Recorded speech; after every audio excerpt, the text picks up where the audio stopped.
يا أيها الذين آمنوا ادخلوا في السلم كافة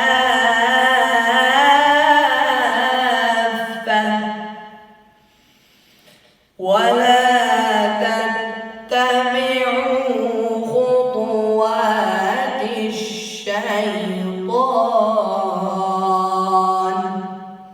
إنه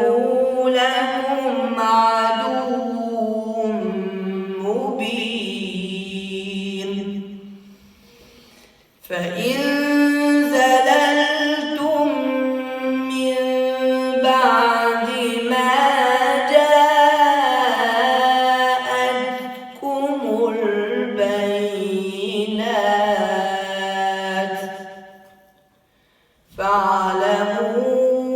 أن الله عزيز